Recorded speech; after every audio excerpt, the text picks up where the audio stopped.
My father was a chef turned hotel manager, and I've grown up in it, so that's why I guess I just know it. It's the only thing I know. So we've been going for about 3 years now, quite like steadily, and just lots of plans to continue to support this incredible community. This week's briefing, or today's briefing, we always do a special, a dish to push, an 86, and a VIP. So special today, I just finished it. My friend Paola is called The Tiny Italian, and she is doing some virtual cooking classes. She's actually half Italian, half Colombian, but raised in Essex. So she's quite the mix. She's got a lot of spunk, she's got a lot of sass, and she's got a lot of knowledge about Italian food. She knows where to get the best ingredients, and she'll teach you how to whip up some awesome stuff. So she's not an LOR per se, but I think that she definitely is part of this community. And I just did her 2-hour cooking class for an aperitivo, and it was amazing. So when she officially launches them, please look out for them. She's at The Tiny Italian. So great. Dish to push. We're just on an Italian theme, apparently. Cafe Murano opened up last week, the 8th of May, doing delivery and takeaway from their Bermondsey site, which is their newest site to open. And sounds like they're going to be developing some other ideas. So it's not just what they have on the menu now. They're looking to expand on this takeaway concept. Look forward to seeing that. Unfortunately, can't get it here in Margate, but if you are lucky enough to be in London, they are doing takeaway, and delivery is Thursday to Sunday between 12 and 3 p.m. So check them out. Angela Hartnett, of course, at the helm of that ship, and definitely an idol of mine. She's so nice. I once at a charity function went up to her and started talking to her, and she didn't shoo me away. It was a great moment. And I have done it many times since, and she still talks to me. So thanks, Angela. I think you're great. VIP, it is Mental Health Awareness Week here at LOR and in the UK. We have Kelly's Cause taking over our Instagram. Kelly's Cause is a mental health charity. It was set up by Toby Anna. Her friend Kelly, unfortunately and very sadly, committed suicide at the age of 23. She was a young chef. And Kelly's Cause is about teaching the hospitality industry about mental health and offering mental health training to restaurants and hotels so that we can better manage our staff and manage, how our teams are and how their mental health is. So big VIP to Kelly's Cause this week. They are our VIP all week. And 86, I don't know about you girls, girls, but I'm so sick of tidying. So I'm 86ing that. This week I say no tidying is necessary. No one's coming to my house to see how clean or dirty my house is, so I'm going to stop. By the way, that's not a phone going, that's just a playlist, which I'm going to stop now. So it's time to bring in our guest. I cannot wait to unmute her and bring her back into the room, the wonderful Gemma Bell, another big idol of mine in this industry. She is the founder of Gemma Bell Company, which is a communications agency looking after some of the best restaurants and food personalities here in the UK and some abroad, if I'm not mistaken. We're going to be covering a lot about what PR and communication is, and of course what that looks like after COVID-19. If you don't know about Gemma, she has looked after some of the best: Tom Carriage, Trullo, Passione Vino, Otto Lengi, and of course Heston Blumenthal, just to name a few that she's currently working with or has worked with in the past. So let's give a warm ship show welcome to Miss Gemma Bell. I'm just going to ask her to start the video. Hello. Hold on, I can't see you. There, I can see you. I'm here, definitely here with my cup of tea. Hello. My glass of water. I'm so glad that we were able to do this. I'm really sorry about last week with IGTV. Ugh. Not your fault. I mean, technology is a monster these days. I've had so many mishaps on IGTV. I mean, your connection has to be super strong. Which, by the way, anyone, just a few ground rules. If we do freeze, our faces freeze, usually the voice keeps going on Zoom. So if you can't hear us or see us, please drop it into the chat so that we know. And any questions that you have for Gemma in the talk, please pop it in the Q&A, which you'll find on your screen. The bottom, should be at the bottom. Drop your Q&As in there and we'll get to them either throughout or at the very end. I'm just going to be monitoring them and seeing where they're relevant. Great. Ground rules set. I was just thinking as watching you that you need a jingle. you know need a what? shift show jingle. Do you know what? I already have one. It's just What? Lee, who might be on this, her son has written me a jingle. Well, Lee wrote. Amazing. She's based in Edinburgh. She does PR up in Edinburgh, and she wrote the words, and then her son makes music, and he's written the jingle part of it, and then I sang it. Amazing. But I That feel is like fantastic. you should sing it because you've got a really good voice. No, you should definitely sing it. That's fantastic. Good. Yes, okay, so jingle done. Good. We need jingles. That will be done. I think version 2.0 of the shift show will hopefully be a lot cleaner and slicker. It's been a bit of like a bumpy road. Technology is, like I said, a nightmare. So Well, it's been very impressive. You're doing it, so don't worry. But enough about me. Let's talk about you. I want to take it back just for anyone in the room doesn't really know you that well, because you have a background in hospitality. You're not just jumping into communication. So can you just give us a quick snippet of your background? Yeah, sure. I'll give you a very quick snippet. I came to London when I was about 19, so quite a long time ago now, about 25 years ago, and to study. So you mentioned singing earlier, to study singing. I was went to music college and trained for 4 years to become a classical singer. But while I was doing that, I worked in restaurants and pubs and bars to pay the rent. And before long, by the end of my 4 years, I sort of fell in love with restaurants and absolutely loved it and loved the whole industry and the people that I was meeting.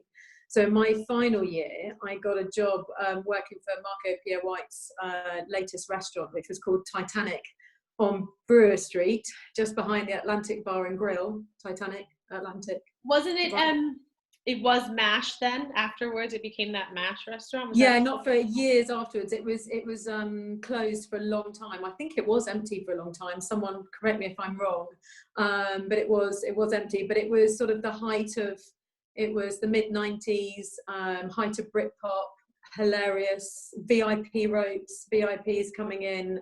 I mean, VIPs like All Saints and Robbie Williams. I mean, it was like whatever. Shut up. Like All Saints. I Spice Girls. All Saints all day. It was really fun, but it was completely bonkers. And I was front of house then. I was reception.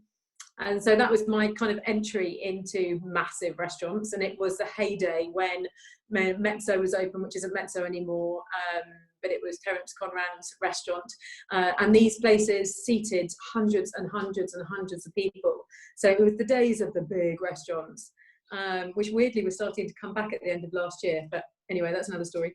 And then I went and ran Marco's private dining rooms at Mirabelle, which is the most beautiful restaurant in Mayfair. Unfortunately, the whole building's been knocked down now. And then in '99, I went and did the opening of St Martin's Lane Hotel, Ian Schrager's first hotel in London, which was like an experience like no other. It was amazing. I love listening to you talk about it. It was amazing, but I'd left college and I was in huge amounts of debt and I was offered a full-time job with a good salary. So I was like, yes, sign me up, I'm there.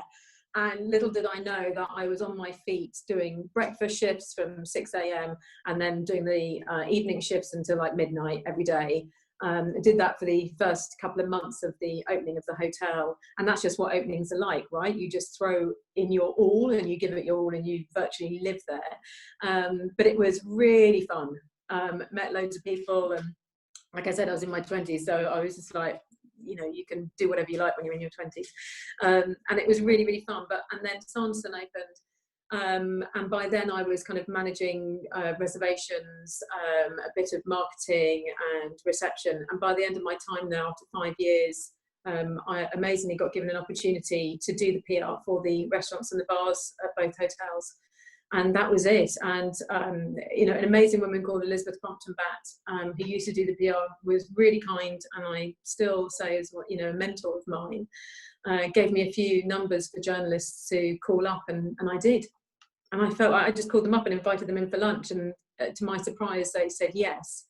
And it went from there. And I really, really loved it. I just kind of thought, oh, yeah, this is great. I love the hospitality industry. obviously I'm like a crazy extrovert. I love meeting people. This is a job from heaven. So I carried on, and music was far behind me, and I just carried on doing hospitality. I think it's interesting that you say that you started on reception, because obviously so much of the PR industry is about managing relationships, particularly for guests from the moment they walk in the room, or if a guest has a bad table or anything like that. So you obviously have that expertise from the dining room, and then moving that into a communications role. What I'd love to just hear from you is, because I know that a lot of restaurateurs are always like arguing, do they need PR? Do they need communications? Why is PR and comms so important to the food industry? It's really simple. It's basically, if you want your restaurant to get known and to get people into it, you need to tell someone, and you need to tell people your story. If you don't tell people your story, why are they going to come to your restaurant?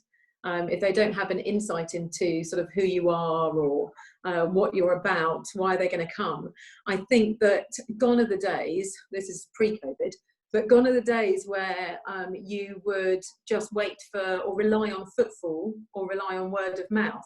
And I just don't think you can rely on footfall or word of mouth anymore, because the whole scene is so competitive now.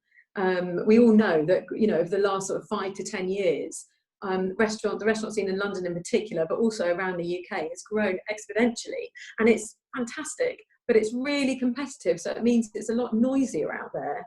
So you've got to get your voice to be heard. And I think that is obviously the simple thing with comms is what we do, is that we tell people stories, and we tell people what a restaurant is all about, and not just the food, and not just the people behind it, but the design and what to expect. So obviously I'm going to say comms is essential.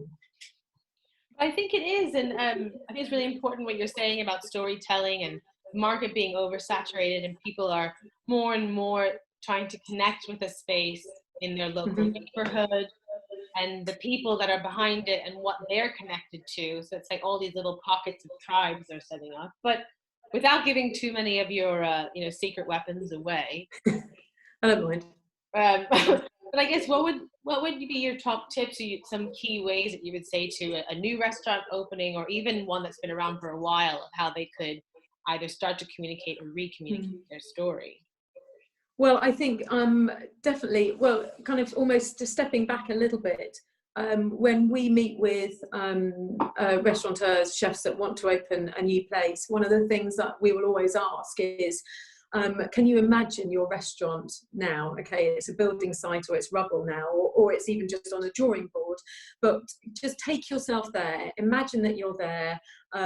Is there music in the room? What's the lighting like?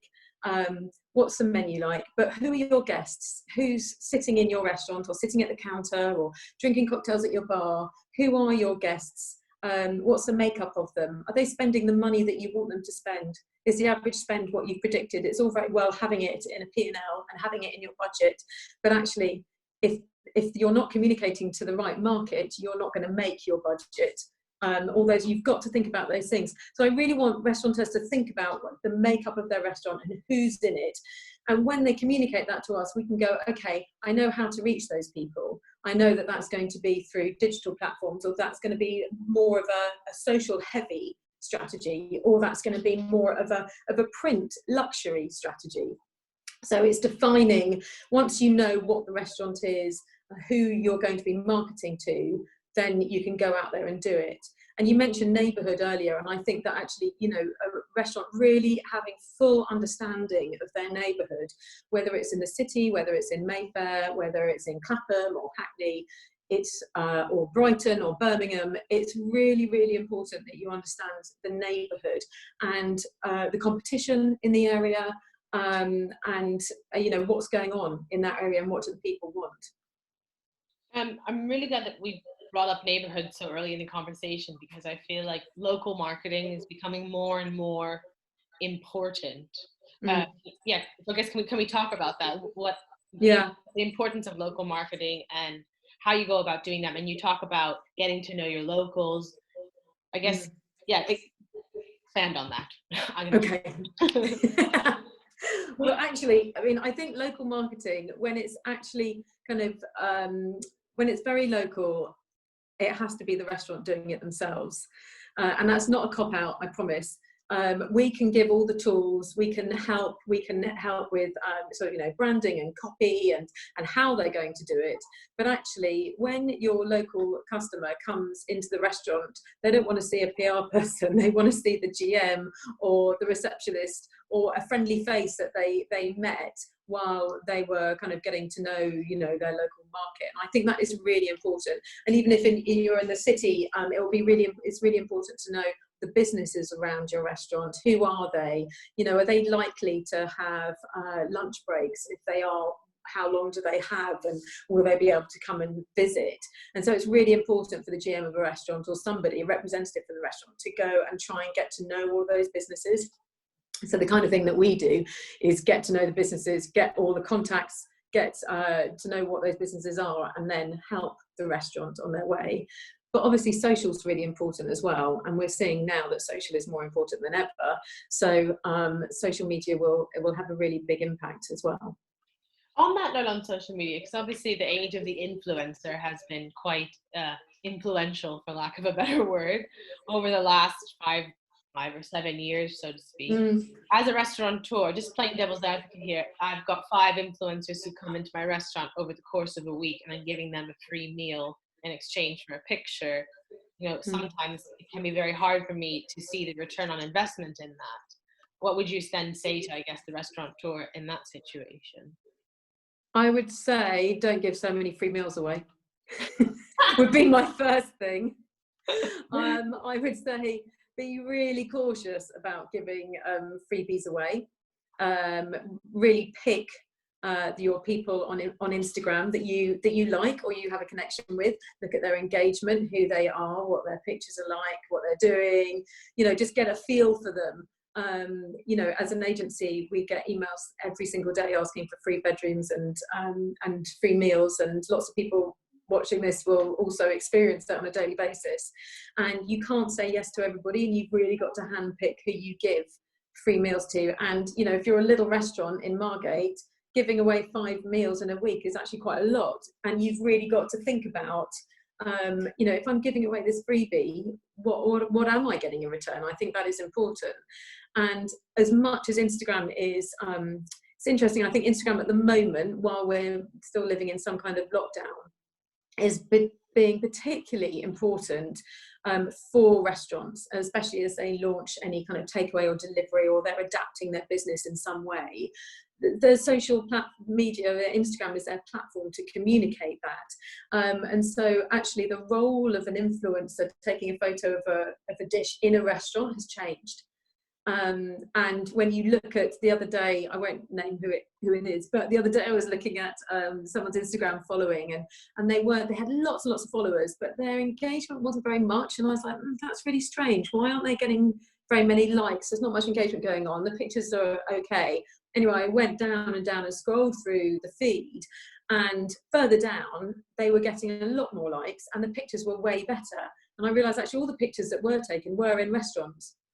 So just as restaurants have had to adapt what they're doing, I think as influencers have to adapt what they're doing as well. And, you know, I mean, I'm not an influencer, but I'm taking photos of like bloody cookies. You are an influencer, Belle. You stop it.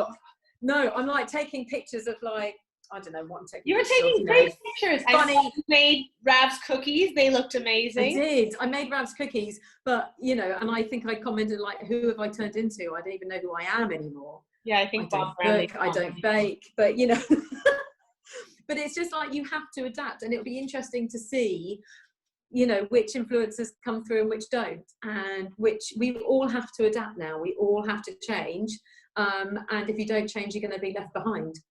I want to talk about a post-COVID world at the end, but since sorry, I'm jumping ahead. No, it's fine.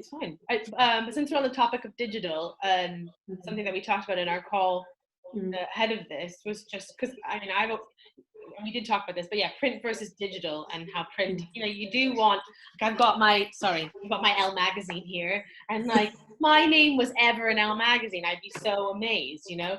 But I guess what would that actually do for ladies in restaurants, or, you know, like, I guess the return on that isn't always as great as people make it out to be, is it? It really, really varies. And again, it depends on the publication and the readership.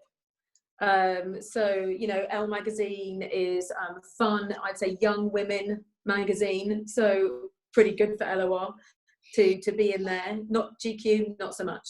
But I think that, yeah, print versus digital obviously is changing all the time, and it's taken quite a dramatic leap now. But I would say kind of before this, I would always say to clients that print media is what I call a bit of a vanity project.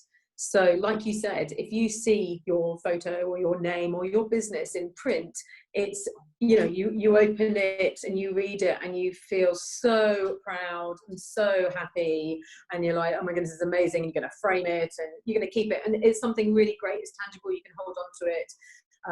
And print media has gravitas. It's really, really credible. However, as we all know, it's really difficult to measure, and more digital is proving to be easier. And, you know, we always do Google Analytics for our clients on, you know, the amount of viewers that might come in via a piece on a Time Out Online or whatever, you know, and just see, right, did that make a difference? Did that drive consumers? Did that drive viewers to your website? And did that in turn also go into reservations or into your product sales, for example? And I think that is really, really important. Digital is really important. Also, it's so quick. You can share it on social media. You can get it out a lot further. Obviously, it goes without saying. It reaches so many more people. However, when PR agencies start doing crazy ABV numbers of millions and millions and millions, like tens of millions of people, I just don't see the point in it. It's not going to be that many people that read your article online. I think it is that quality thing again, like you said, even print quality as much as digital quality. Like, you could be in some newsletter that nobody reads, you know, like, yeah, those numbers say that this many people read it, but actually it might not be the right audience for you, or... Exactly. And actually opposite that, my team will always tell me off, because there is certain e-newsletters that I will shun and be like, oh, really? You're like, you know, do you really want to go after them? And then they're like, actually, yes, because the client said that this resulted in a huge amount of visits to the website. The audience is really active. They really do stuff. They don't just read the newsletter, they click through. And I'm like, okay, I'll hold my hands up. I'm wrong. So, you know, and it's interesting because times change so quickly, and that actually you can't shun anyone, but you really do. It goes back to what I was saying earlier, is that, you know, if you're launching a fine dining or what hopes to be a Michelin star restaurant, you know, you want to aim for the top, and you want to aim for the top publications and the luxury publications, and then the rest will filter down, the rest will filter through. Yeah, if that makes sense. That makes complete sense. I completely agree. And we actually kind of ticked off the next question, which was measuring the success of PR and marketing initiatives, which comes down to those analytics and looking at, you know, the spike, I guess, in attendance and reservations. It does, but it's actually even more than that as well, is that it's long-term and it's brand profiling. So I think that this is what, again, I suppose this is what's so good about digital, is that you can see the immediate effect, but with a combination of press, a combination of print, digital and social will grow your brand profile, will grow the restaurant's name a lot more. I don't know whether you're going to come on. Go on. No, I'm just glad they said it, because I think that sometimes restaurants think that, like, you know, they hire a PR and they're like, why am I not busy? And it's like, it's not just you who creates the guests. It's a team effort. You know, they have to be on it when the guest comes in. Word of mouth is still really strong, especially if you're a local restaurant. You know, it's not just, it's like you just said, that sort of brand profiling. It comes in many different facets.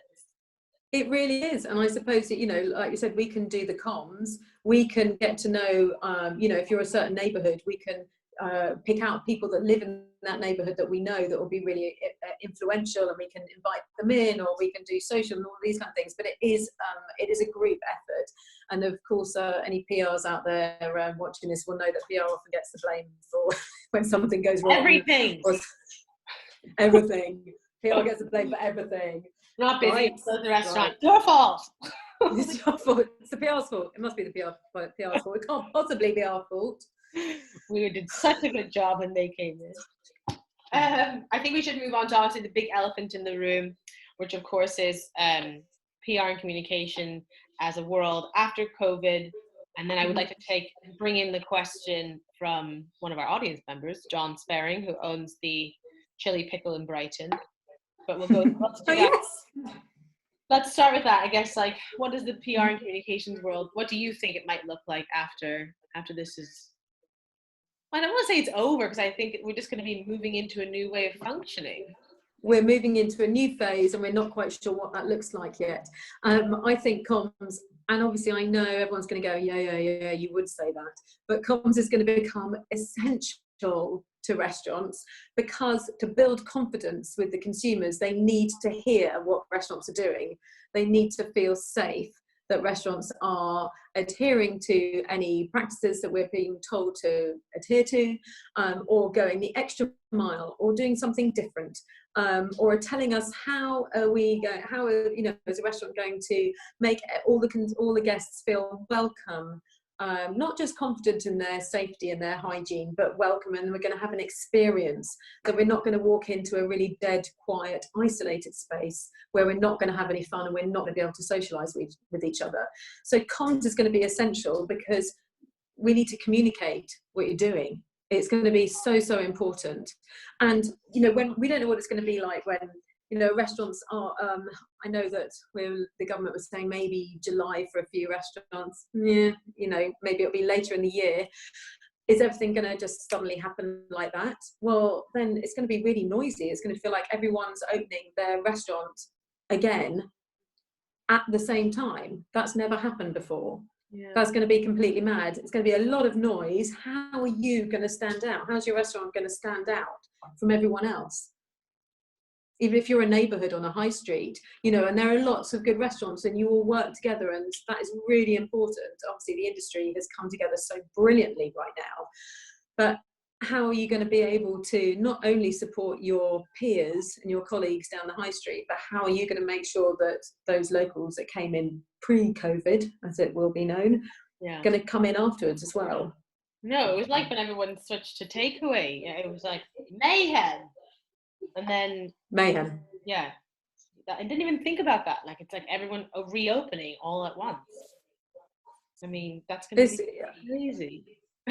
And people are going to want to go back to their favourite places. They're going to want to go back to the places that they feel really loyal to.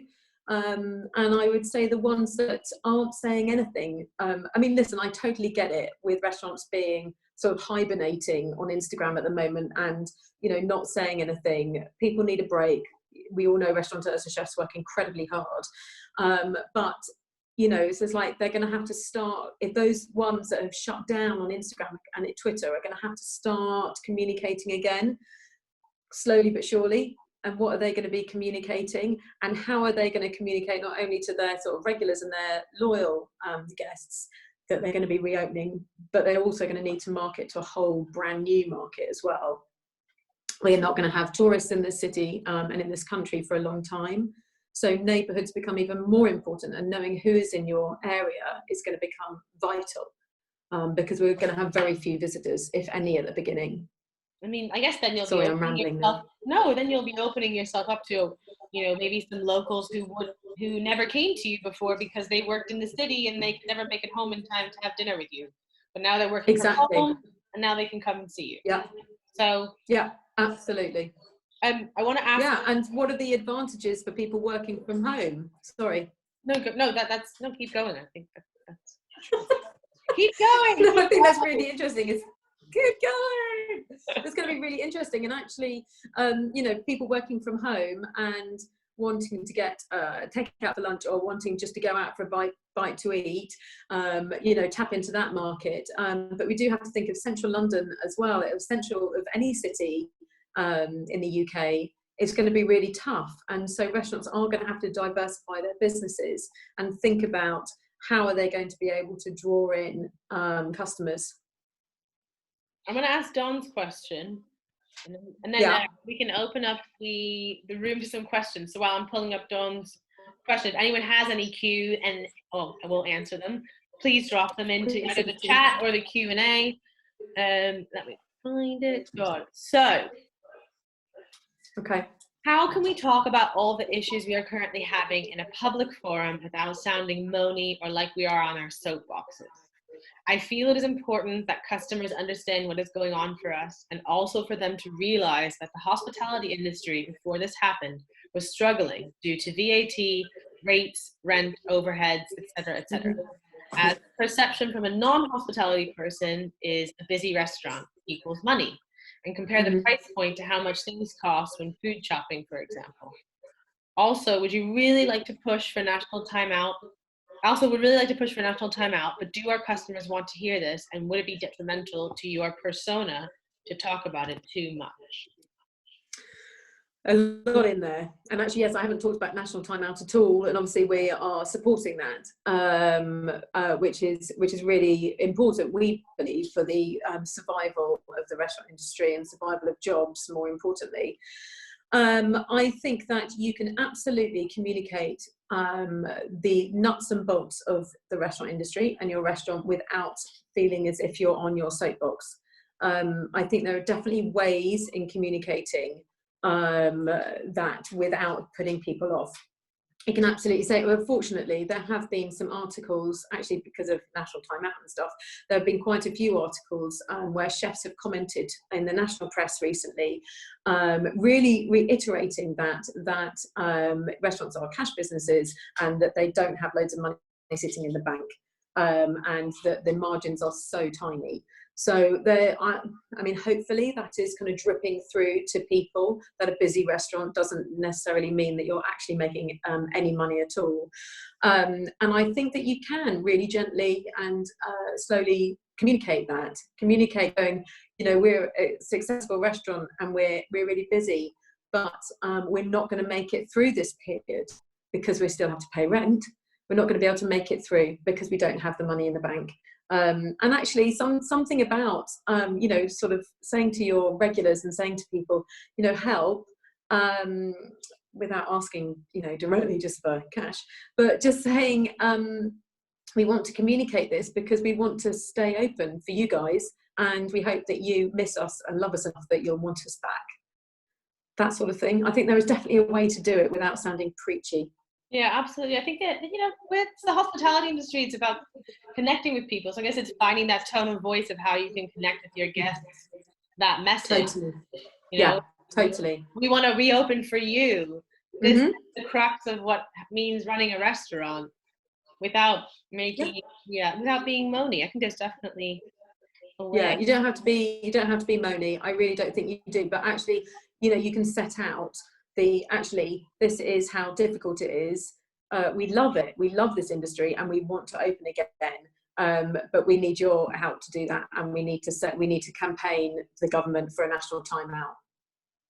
Yeah, so if anyone doesn't know about the national timeout, it is a campaign that's asking the government to allow restaurants' rent to be on pause.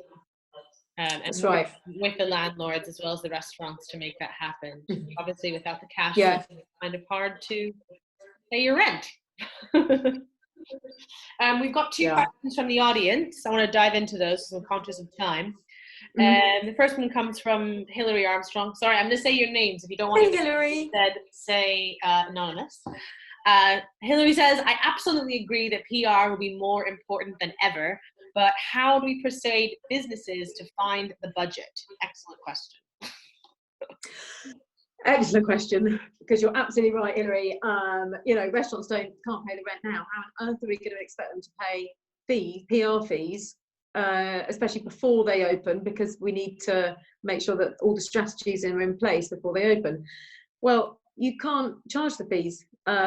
So you have to start off slow and work with the company, work with the restaurant. That's what we're doing, is work with them and say, we want to support you. We want your business to succeed because that's going to help our business, selfishly, but it is. You know, we want restaurants to reopen, otherwise my business is gone, is down the drain.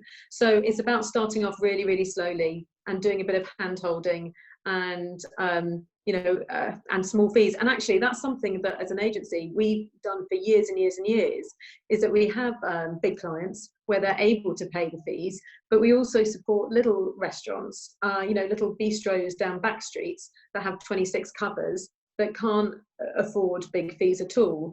And that's fine, because we believe in them, we think they're talented, we think they're amazing, and we want them to be successful. So you just do a bit of hand holding and you don't charge very much, and you kind of lead them on their way. And they're normally only kind of short periods as well. So you can do project fees and you can change things up, but there's no way that we expect that restaurants are going to suddenly be able to pay fees again. It's going to be a slow start. That's I'm really glad that you said that. I've just written that down from my own notebook.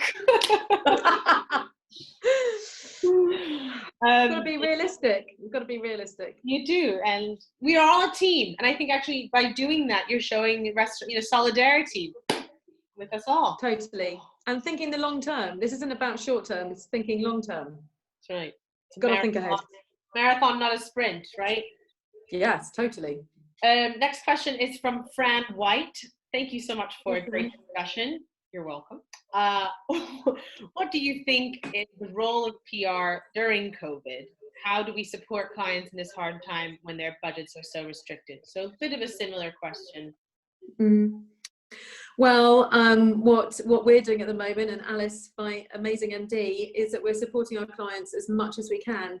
And we are doing all that we can, and actually we're on the phone to them probably more now because they're not in the kitchens, so they're on the phone to us a lot, and we're supporting them in social and Instagram. They're kind of going, what can I do next, and do I do a cook along, how often do I do it, how do I communicate it, can you help me, all those sorts of things which we're doing. And we're just seeing, I can't tell you all the ins and outs, but we're just seeing how that goes. And, but I think our long-term clients are loyal to us and we're loyal to them.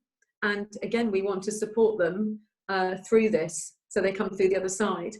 I think what's really great is that there are actually, thinking about Instagram as well, there are lots of publications that are doing great sort of cook-alongs or Q&A sessions on Instagram or Zoom like this, and a lot of our chefs are loving it and they're giving it a go, and it's really, really fun. So that's a way of working. You're working with journalists, but it's through social media, and you're helping improve the profile of your client. Excellent. Answer the question. Does anyone have any more questions before we wrap up and let Gemma get on with her beautiful day? Typing. I don't know if you're typing, but Gemma, thank you so much. That was pleasure. Amazing, and I'm so glad we rescheduled because you have so much insight into this world, and you're the best, and I've always thought that. And I'm so glad that people can. I'll just stop it. And this is going to be recorded, and we'll put it on the LOR YouTube channel, so people can watch at a later date if they missed out.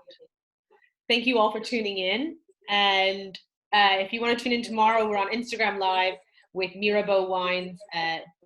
Thanks for interesting session. Thank you, Polly. With Mirabeau Wines, we'll be talking about their making gin, how she works with her husband, because we all know that might be impossible. And I work with my partner, and that is just a nightmare sometimes. There's no way I could work with mine. I mean, working from home, like we're like killing each other. But I know, killing. Thank you, Lee. Thank you, Jane. Thank you, everyone. And thank you, Gemma, mostly. Thank you so much for having me. And you're doing such an amazing job with Ladies of Restaurants. It's amazing. Gemma, that means a lot. Thank you. Thanks so much. Later.